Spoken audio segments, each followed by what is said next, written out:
To set up my journal, I printed out which pages I wanted on A5 sheets of paper. This is my favorite size for paper journaling. For my yearly spread, I printed some patterns behind it.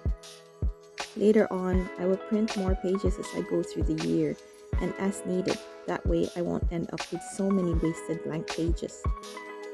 I printed weekly spreads back to back.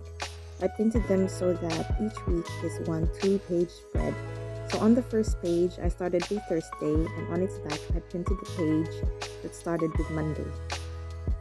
I printed a couple of pages that I could use for quotes that I wanted to remember, and finally some blank dot grid pages. I printed them in different colors, and also some 4-panel comic pages. When I print my dot grid pages, I print them back to back. My printer can do the 2-sided print option, but I found that doing them manually was so much faster. So I print on one side and flip the paper, and then feed them back into the printer for another round of printing.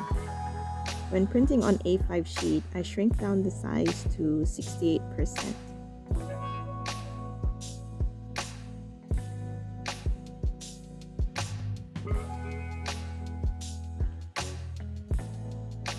Next, it's time to print the stickers. I print the stickers on A4 sticker sheets. I've chosen some glossy transparent sticker paper to print some journaling essentials such as day of the week, months, day of the month, and days of the week.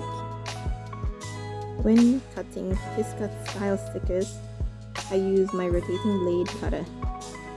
I find them easier to use than an X-Acto knife.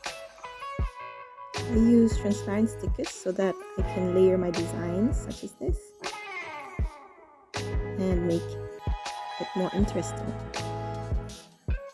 I also printed some stickers on matte sticker paper. Matte sticker papers are also called labels. I use the uncut ones. They can also be matte photo papers with adhesive on the back. You can easily cut these using a pair of scissors, but I find using a paper trimmer saves a lot of time, especially when cutting straight lines. And of course, I printed some character stickers to show the different moods that I wanted to express every day. You can find all this in the Enikki Kit, and there are so much more stickers in there. So have a look. I hope you liked what you've seen in the Enikki Kit. More videos coming up using this free journaling printable. Hit that like and subscribe button if you want to see more videos on making your own journal with a manga twist. If you haven't already, download the Enikki Kit at linesandgrace.com.